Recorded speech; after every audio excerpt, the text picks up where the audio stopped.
Dear students, मॉडी method में एक problem को सॉल्व करते हैं जिसमें डीजेनरेसी का एरर जो है वो मौजूद है। अब देखिए, हमें एक ट्रांसपोर्टेशन प्रॉब्लम गिवन है। आपके पास 5 जो है वो कॉलम्स हैं और 4 आपके पास रोज़ हैं। डिमांड एंड सप्लाई ये आपको गिवन है। अच्छा, इस प्रॉब्लम को हमने सॉल्व करना है यूजिंग वॉगल्स अप्रॉक्सीमेशन मेथड, और हमने इनिशियल बेसिक फिजिबल सोल्यूशन जो है वो कैलकुलेट करना है। उसके बाद उस सोल्यूशन को हमने ऑप्टिमाइज करना है। तो आप देखें, इस प्रॉब्लम को मैंने वॉगल्स अप्रॉक्सीमेशन मेथड से सॉल्व कर दिया। ठीक है, आप में से जिसको वॉगल्स अप्रॉक्सीमेशन मेथड का नहीं पता, कि मैं उसका लिंक इधर डिस्क्रिप्शन में दे दूंगा। आप पहले उस वीडियो को देखिएगा, उसके बाद इसको कंटिन्यू कीजिएगा। तो जब मैंने इसको वॉगल्स अप्रॉक्सीमेशन मेथड से सॉल्व किया तो मेरे पास इसका जो बेसिक कॉस्ट आया है ट्रांसपोर्टेशन, वो मेरे पास आया है 510। अब इसको हमने ऑप्टिमाइज़ करना है यूजिंग मॉडी मेथड या यूवे मेथड भी इसको कहा जाता है। मॉडी मेथड का जो पहला स्टेप है वो है number of allocated cells equal to m + n-1। तो हमने ये देखना है कि हमारे पास इस जो हमने इनिशियल बेसिक फिजिबल सोल्यूशन निकाला था, आप इसमें देखिए हमारे पास एलोकेटेड सेल्स कितने हैं। 1 2 3 4 5 6 एंड 7 हमारे पास एलोकेटेड सेल्स हैं। तो मैं यहाँ लिख देता हूँ number of allocated cells equals to 7। अब हमने ये चेक करना है कि क्या ये m + n-1 के बराबर है कि नहीं है। तो m + n क्या चीज़ है? m इज़ नंबर ऑफ़ रोज़। तो आप देखें हमारे पास नंबर ऑफ़ रोज़ कितने हैं, a b c और d 4 रोज़ हैं, और n नंबर ऑफ़ कॉलम्स हैं। तो कॉलम्स कितने हैं, a b c d और e। तो 5 कॉलम्स हैं और 4 रोज़ हैं। तो दैट मीन्स 4 + 5 - 1। तो अगर आप देखें, नंबर ऑफ़ एलोकेटेड सेल्स आपके पास 7 हैं, और इससे आपके पास 4 + 5 - 1 से आपके पास आ रहा है 8, जो कि दोनों बराबर नहीं हैं। जब दोनों बराबर नहीं हैं, दैट मीन्स कि इस प्रॉब्लम में आपके पास डीजेनरेसी का एरर जो है वो एग्जिस्ट करता है। अब इस एरर को हमने ख़त्म करना है, और हमने मॉडी मेथड के थ्रू ही इस एरर को ख़त्म करना है और आगे इस क्वेश्चन को सॉल्व करना है। तो अब देखें, ये वही टेबल है हमारे पास। ठीक है, जो एलोकेटेड सेल्स का टेबल था, ये हमारे पास एग्जैक्टली वही टेबल है। अब इसको हमने सॉल्व करना है यूजिंग मॉडी मेथड, लेकिन हमने सबसे पहले इसकी डीजेनरेसी ख़त्म करनी है। डीजेनरेसी ख़त्म करने का मतलब है कि हमने एक और सेल जो है उसको एलोकेट करना है ताकि वो बराबर हो जाए m + n-1 के। तो अब देखें, जितने भी अनएलोकेटेड सेल्स हैं, जिस तरह 6 है, 9 8 6 7 8, या ये जो सेल्स हैं, इनमें से सबसे मिनिमम वैल्यू कौन से सेल में है। तो आप देखें, आपके पास जो मिनिमम अनएलोकेटेड सेल्स हैं वो 6 आपके पास मिनिमम वैल्यू है। अब इन 6 में से किसी एक को आपने जो है वैल्यू असाइन करनी है। लेकिन किस को असाइन करनी है? आपने ऐसे 6 वाले सेल को सेलेक्ट करना है जिससे आपके पास क्लोज्ड लूप ना बन सके। याद रखिएगा, ऐसे सेल को सेलेक्ट करना है जिससे हमारे पास क्लोज्ड लूप ना बन सके। मिसाल के तौर पे देखें, अगर मैं यहाँ से स्टार्ट करता हूँ, इस वाले सेल से स्टार्ट करता हूँ, तो आप देखें मैं यहाँ से इस डायरेक्शन में मूव कर सकता हूँ। ठीक है, यहाँ से मैं राइट इस डायरेक्शन में मूव कर सकता हूँ। ठीक है, यहाँ से मैंने मूव किया, उसके बाद यहाँ मैं मूव कर सकता हूँ, और यहाँ से वापस इधर मूव कर सकता हूँ। दैट मीन्स ये एक क्लोज्ड पाथ बन जाएगा।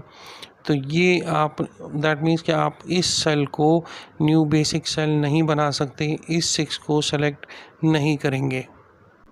सेम इसी तरह अगर मैं इस 6 वाले सेल को सेलेक्ट कर लेता हूँ, कि मैं कहता हूँ कि जी ये मेरा न्यू बेसिक सेल होगा, तो अब देखें यहाँ से मैं इस सेल में मूव कर सकता हूँ, यहाँ से इस सेल में, ऊपर वाले सेल में मूव कर सकता हूँ, यहाँ से इधर, और वापस उसी सेल में आ जाऊँगा। तो यहाँ पर भी क्लोज्ड लूप बन जाएगा।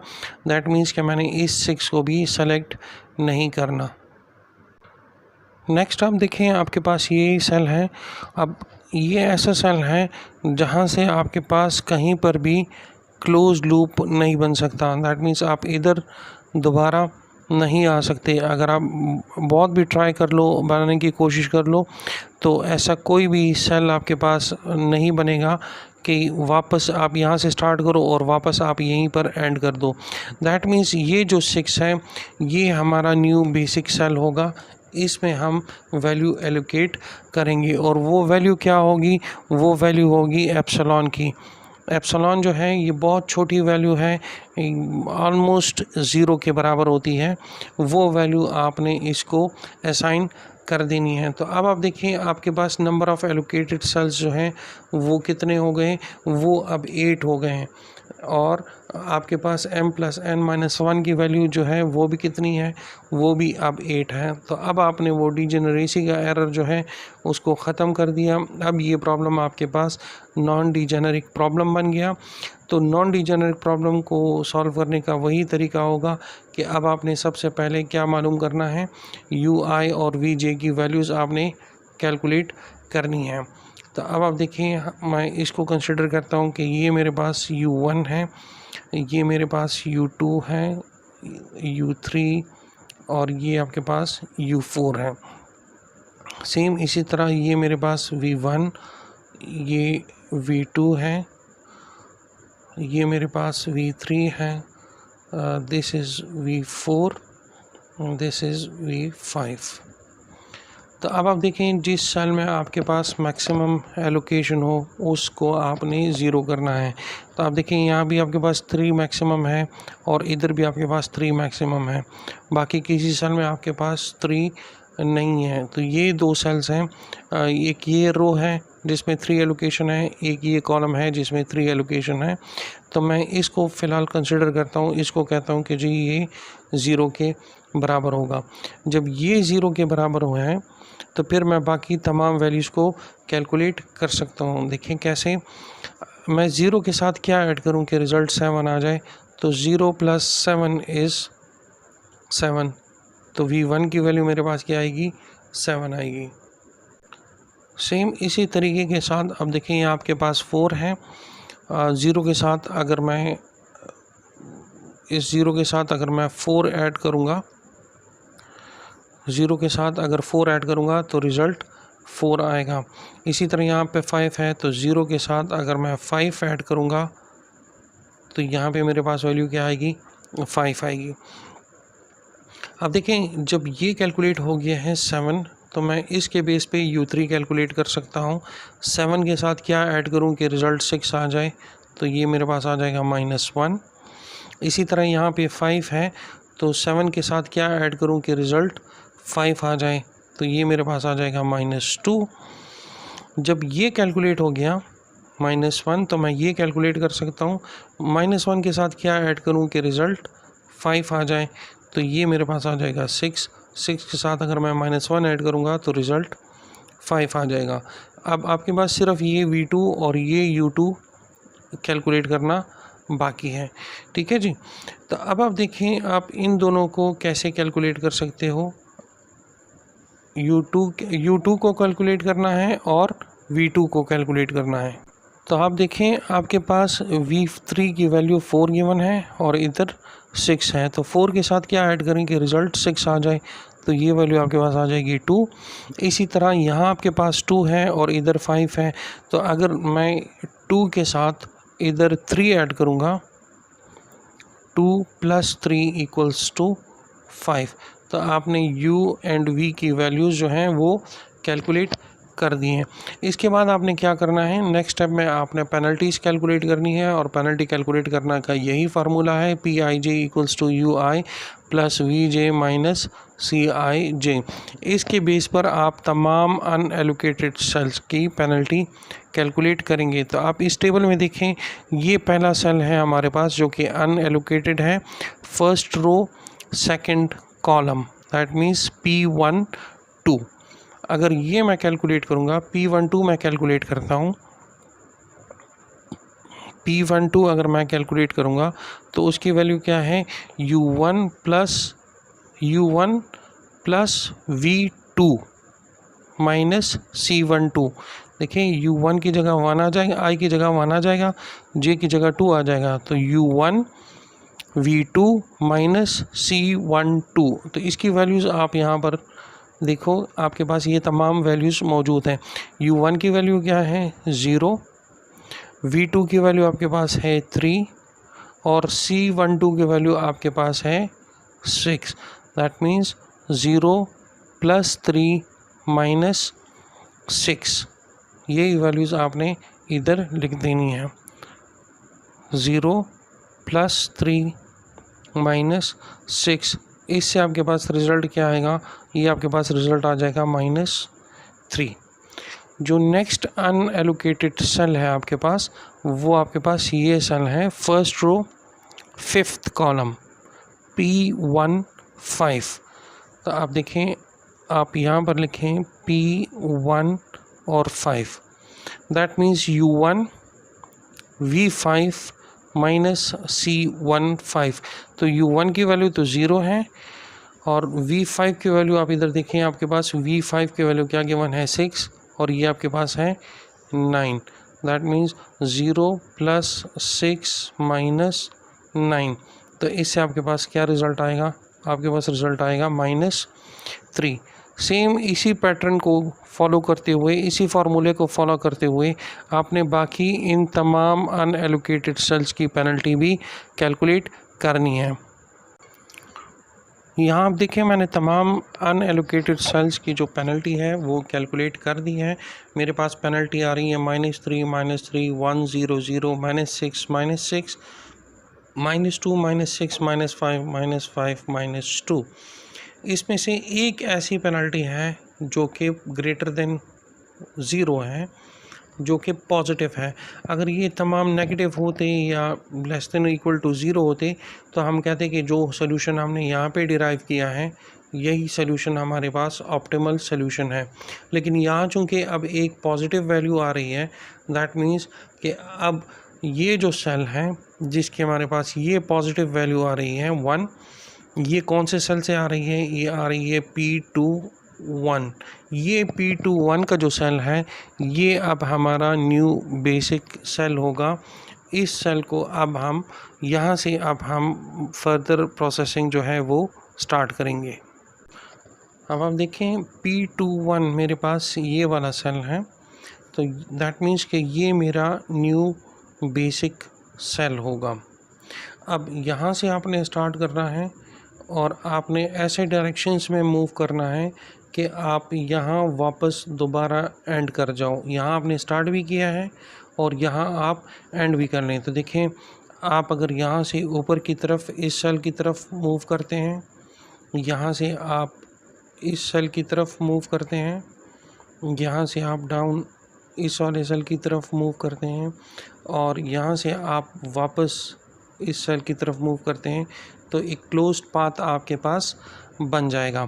यहाँ से आपने स्टार्ट किया था, तो जहाँ से आपने स्टार्ट किया था वो आपके पास प्लस होगा और अगला जो भी होगा एंड वो आपके पास नेगेटिव होगा। तो ये पॉजिटिव है तो ये आपके पास नेगेटिव एंड होगा, इसी तरह ये आपके पास पॉजिटिव एंड होगा और ये आपके पास नेगेटिव एंड होगा।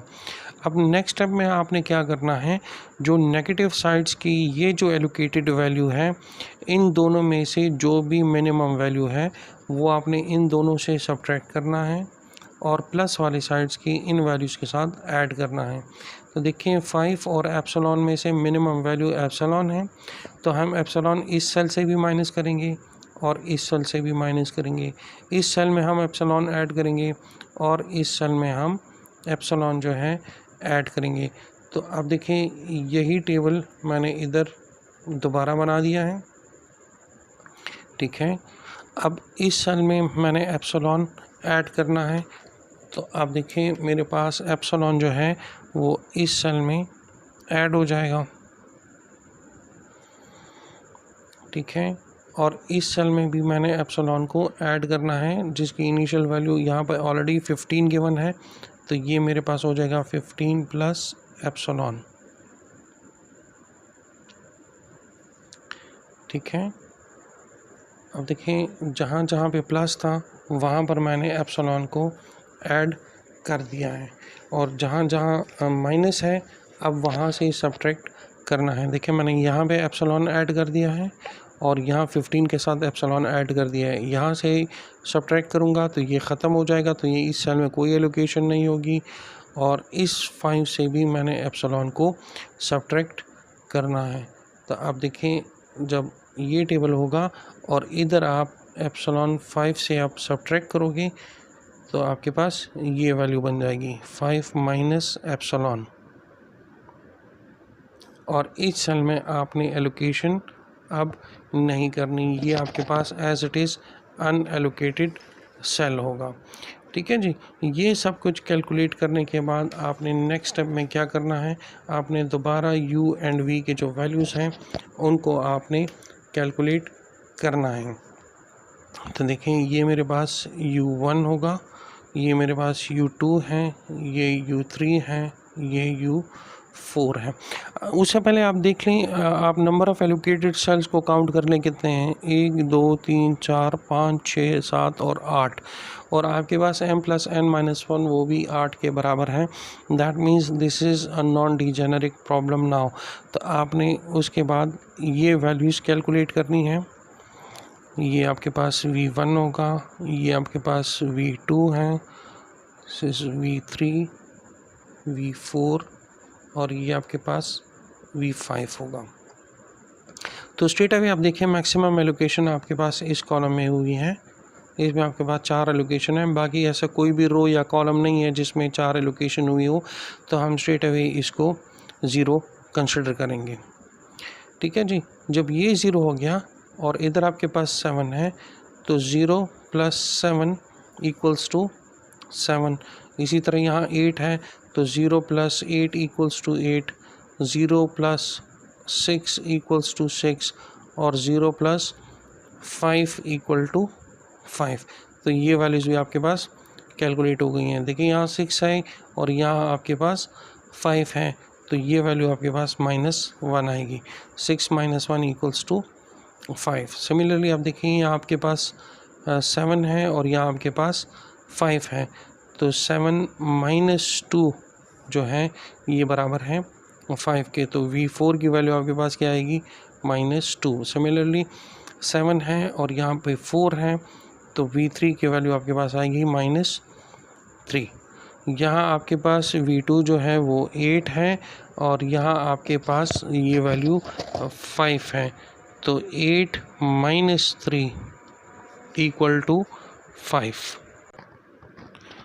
जब आपने u एंड v की वैल्यूज़ को फाइंड कर दिया तो उसके बाद आपने क्या करना है, आपने वही प्रोसेस दोबारा फॉलो करना है और आपने पेनल्टीज़ कैलकुलेट करनी है for the unallocated cell by using this formula Pij = ui + vj - Cij।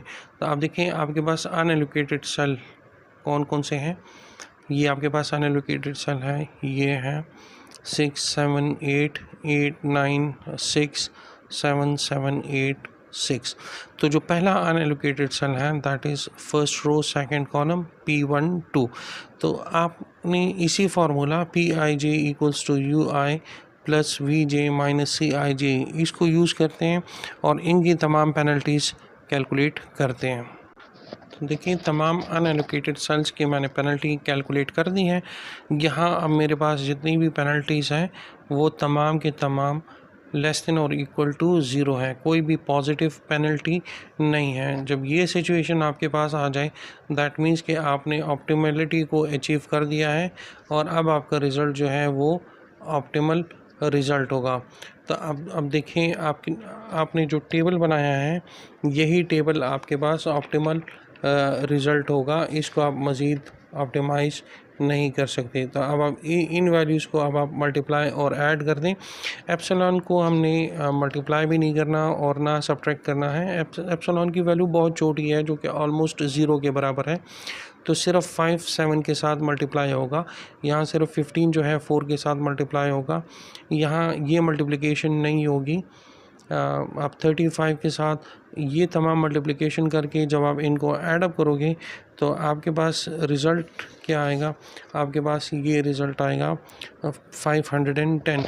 तो अगर आपको याद हो, हमने ये प्रॉब्लम जब बिल्कुल स्टार्ट किया था और हमने मॉडी मेथड से इसका initial basic feasible solution calculate किया था, वहाँ पर भी हमारे पास रिज़ल्ट क्या आया था 510।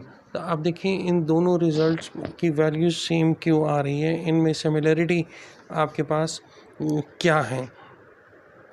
तो ये हमारा बिल्कुल बेसिक फिजिबल सॉल्यूशन था, ठीक है।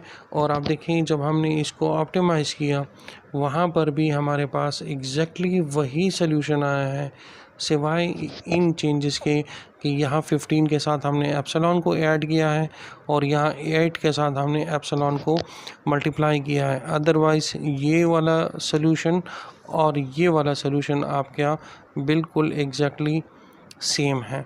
और हमने कहा कि एप्सिलॉन जो है वो ऑलमोस्ट ज़ीरो के बराबर है, इसलिए ये एप्सिलॉन जो है ये कैलकुलेशन में यूज़ नहीं होगा, हम ये मल्टीप्लाई या सब्ट्रैक्ट या ऐड नहीं करेंगे। अदरवाइज़ ये रिज़ल्ट और हमारा बिल्कुल इनिशियल बेसिक फिजिबल सॉल्यूशन जो है वो बिल्कुल सेम है।